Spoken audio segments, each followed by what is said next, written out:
Hindi madaling magkaroon ng hyperthyroidism o kaya ito yung tinatawag nilang thyrotoxicosis. Paano nga ba ako nagkaroon ng ganitong sakit?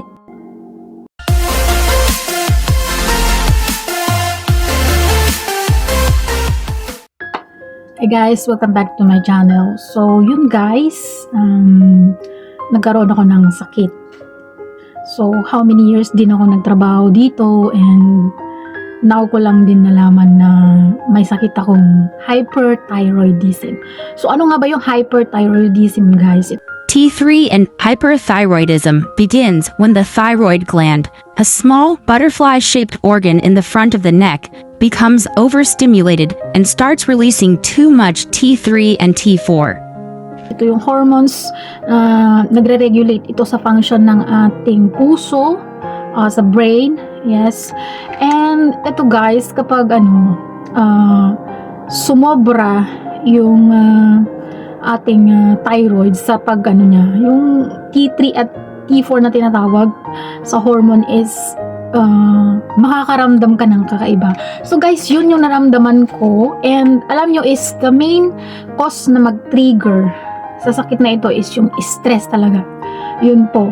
So nalaman ko na mayroon ako nito noong dami-dami kong problema. So na-stress ako ng sobra, and alam nyo guys, ang nangyari is ang taas ng heartbeat ko. Pulse rate pala, hindi heartbeat.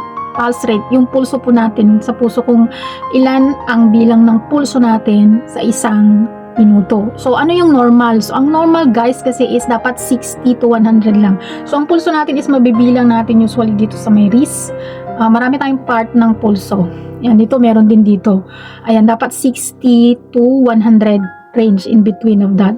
So ako, ang nangyari guys is isa itong symptoms ng hyperthyroidism.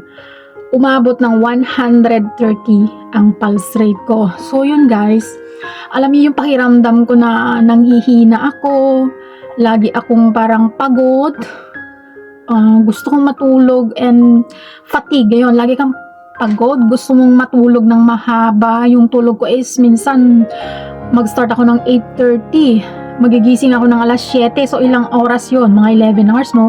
Pagod na pagod pa rin yung pakiramdam ko. And then may time noon na pumunta ako sa supermarket, gusto ko talagang mag-faint, gusto ko talagang bumagsak, pero sa supermarket ako hindi pwede ka ako, so kinaya kong makauwi. And itong area kasi namin, itong bahay, yung house ng amo ko is bundok, so nahirapan talaga ako. And alam nyo guys is sa stress talaga nag-start, pero siguro meron na sa akin ito, no? Pero na-trigger lang sa stress. Ito kasi nag-start last September last year 2025 is doon ako nagka-problema sa anak ko. So nalaman ko kasi na yung nag-alaga sa anak ko is nakulong, nagshabu.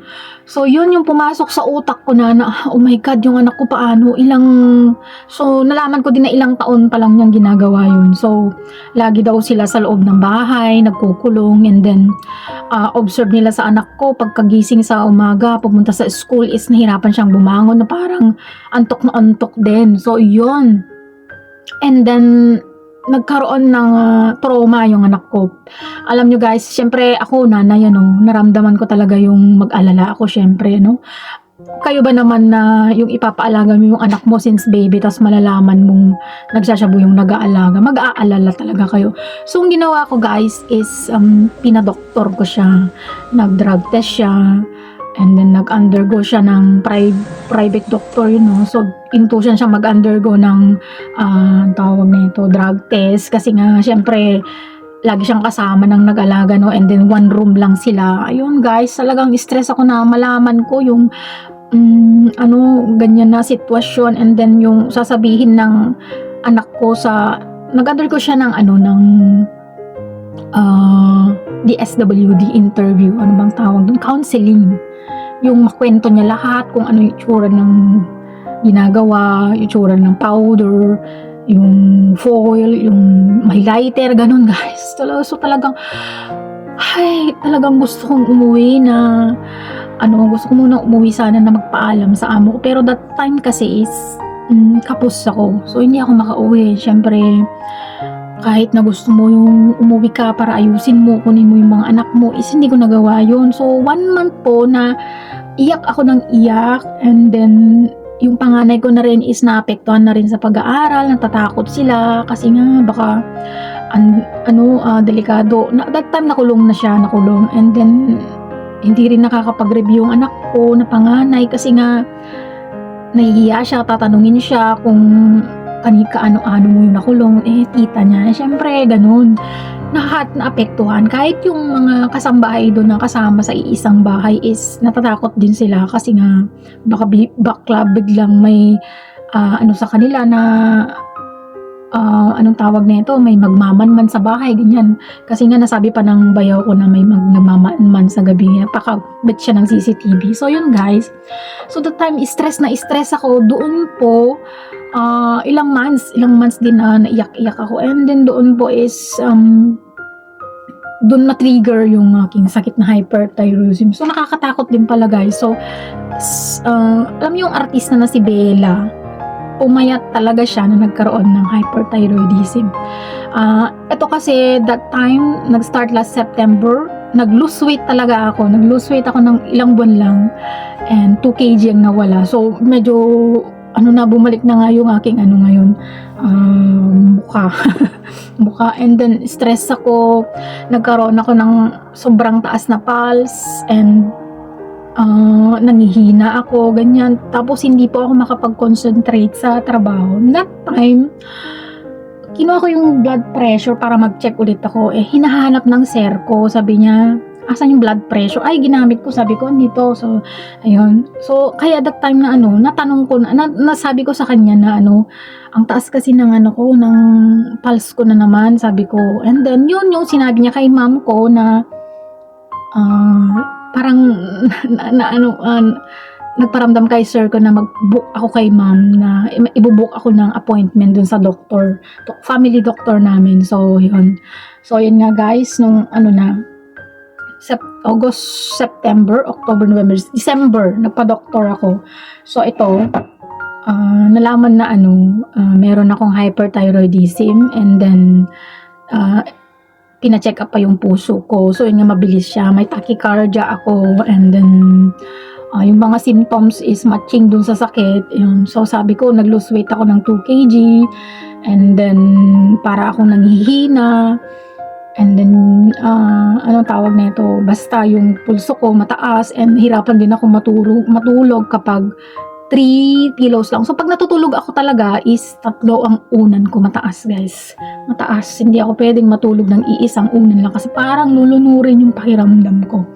So, guys, ano ba yung hyperthyroidism? So, yun guys, nabanggit ko sa inyo is ito yung hormones na kumokontrol sa ating puso, nagre-regulate na kumontrol sa i-balance niya ang function ng ating puso, ng ating brain. Kaso sa akin is sumobra ng pag-function ng hormones. So yun guys, and nakakatakot talaga. So makita nyo sa picture, ganito ang mangyayari. So anyway guys, napakinabangan ko na rin yung medical insurance. And so after few years is ito na, pero ang mahal ng gamot ko guys. So yung gamot ko ito, pumunta ako last December, nagpa-check up ako January, after 1 month sinabihan ako ng doktor na bumalik ka dito. So naubos ko na yung 1 month na gamot, and bumalik ako nung January 22. Binigyan ako ng pang 2 months. Ayan, ang dami. So everyday yan. And meron din akong gamot na kapag sumobra yung pulse ko is inumin ko to. So yun. Yan guys, and alam nyo ang bawal sa akin, hindi na rin ako nakakapag-hiking kasi bawal akong mag-exercise. Kasi ang exercise guys is tataas ang pulso. So hindi pwedeng mag-exercise ako. So hindi na ako nag-hiking ngayon. And isa pa is yung puyat. So yun din, nakatrigger din sa sakit ko yung puyat, na lagi akong puyat noong gumagawa ko ng mga bouquet. So ngayon is i-minimize ko na kung paano, and yun, Friday, Saturday na lang ako pupuyat para gumawa ng mga bouquet, para hindi ako masyadong So yun, napansin din ng mga kaibigan ko na pumayat ako, and yung mga mata ko parang laging malalim, ganun. Ayun. So, anyway, okay naman na ako ngayon. After 1 month mahigit na uminom ako ng gamot is medyo ano na yung mukha ko. Dati talaga pumayat ako ng 1 month lang 2 kg agad. Pero kung napabayaan siguro guys is hindi ako nagpa-doktor is tuloy-tuloy yung pakiramdam ko na ganun. And then, tuloy-tuloy yung pag-lose weight ko talaga. So, kagaya ng artista na si Belle, talagang pumayat siya. Kasi guys, ang hyperthyroidism kasi guys is isang symptoms dyan is yung maglo-lose weight ka kasi nga overproduction ka ng hormone is bibilis yung metabolism and then ayun, kahit nakain ka ng kain is papayat ka talaga. And then pag malakas yung pag-produce ng hormones mo, yung sa hyperthyroidism ka, yung energy mo is malakas yung ng energy mo pag anong pagtawag nito, pag-burn, hindi yung pag-burn, basta malakas yung bawas ng energy sa katawan, dun ka manghihina, parang feeling mo talaga, kaya nagkakaroon pa ng fatigue na nararamdaman. So yun lang guys. And dito, mind you guys, ang ano dito is, ang medical dito, pag nandito ka sa abroad, Hong Kong is libre. So, sagot lahat ng amo. So, lahat po ng medications ko, gamot ko is amo. So, every maubos ko yung gamot ko is, sasabihin ko sa kanya na appointment ulit ako. So, ilang months na pala akong iinom. So, hanggang 9 months. Ang haba. Ayun, kapag nasa Pinas ka. Kaya yung minsan, yung mga nasa Pinas, siyempre hindi na nila ma-afford ang gamot. Ganun na, makikita na ninyo, lalaki na yung mga leeg, ganyan. And then yung mata, talagang ganyan ang mata. And then yung mga extremities talagang tumataba, nakakatakot. So, yan guys. So, ito is, alam niyo kung magkano tong gamot ko pala. So, itong gamot na pang 2 months is 950 Hong Kong dollar. So, merong parang 6,000 mahigit o 7,000 mahigit itong pang 2 months kong gamot. So, mahal na mahal. Ayan. So, thankful ako kasi okay ako and then nakainom ako ng gamot. And ito pa pala, ang hyperthyroidism is apektado niya yung puso kaya nagkakaroon po ng malakas or mabilis na pintig ng puso. Yung tinatawag na tachycardia. Kapag malakas or above normals ang pulse rate mo is meron kang tachycardia. So yun yung pakiramdam ko na parang lagi akong pagod kasi nga may tachycardia ako. So ngayon is normal naman na yung pulse rate ko. And then one thing pa, ang blood pressure ko that time is mababa.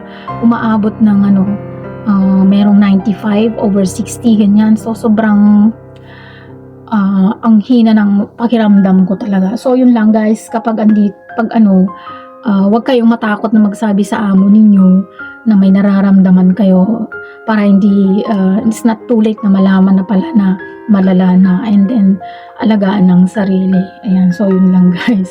So yun, salamat po ulit. Ayan. Salamat sa mga suporta.